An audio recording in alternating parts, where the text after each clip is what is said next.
लखनऊ के एक शांत मोहल्ले में नेहा की कहानी शुरू होती है। नेहा एक साधारण लड़की थी जो अपने परिवार के साथ खुशहाल जिंदगी बिता रही थी। एक दिन उसने अपने नए पड़ोसी आर्यन से मुलाकात की।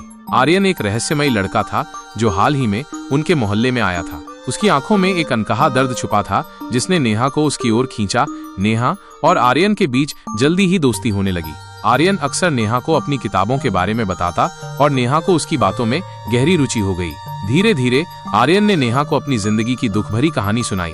उसने बताया कि कैसे उसने बचपन में अपने माता पिता को खो दिया था और अब वो अकेला था। इस इमोशनल स्टोरी इन हिंदी ने नेहा के दिल को छू लिया। आर्यन की कहानी सुनकर नेहा ने उसे अपने परिवार का हिस्सा बना लिया। नेहा की माँ भी आर्यन को अपना बेटा मानने लगी और उसके लिए घर में एक खास जगह बना दी। ये इमोशनल स्टोरी इन हिंदी ने दोनों के जीवन में नया मोड़ लाया। समय के साथ नेहा और आर्यन के बीच का रिश्ता गहरा होता गया। दोनों ने एक दूसरे के साथ अपने सुख दुख साझा किए, लेकिन फिर एक दिन एक बड़ा रहस्य खुला जिसने इस इमोशनल स्टोरी इन हिंदी को और भी जटिल बना दिया। नेहा को पता चला कि आर्यन के माता पिता वास्तव में जीवित थे और उसे बचपन में अपहरण कर लिया गया था। ये सुनकर नेहा हैरान रह गई।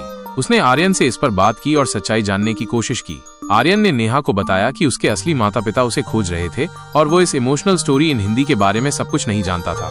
नेहा ने आर्यन को उसके असली परिवार से मिलाने का निश्चय किया।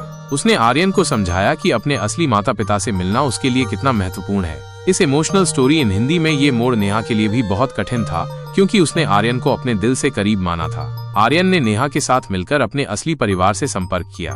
उसके माता पिता ने आर्यन को गले लगाया और अपने बेटे को पाकर बहुत खुश हुए। इस इमोशनल स्टोरी इन हिंदी ने आर्यन को उसकी खोई हुई पहचान वापस दिलाई। नेहा और आर्यन ने अपने अपने रास्ते चुने, लेकिन उनकी दोस्ती और यादें हमेशा उनके दिलों में बनी रही। इस इमोशनल स्टोरी इन हिंदी ने सिखाया कि सच्चा प्यार और दोस्ती कभी नहीं मिटती, चाहे हालात कैसे भी हों।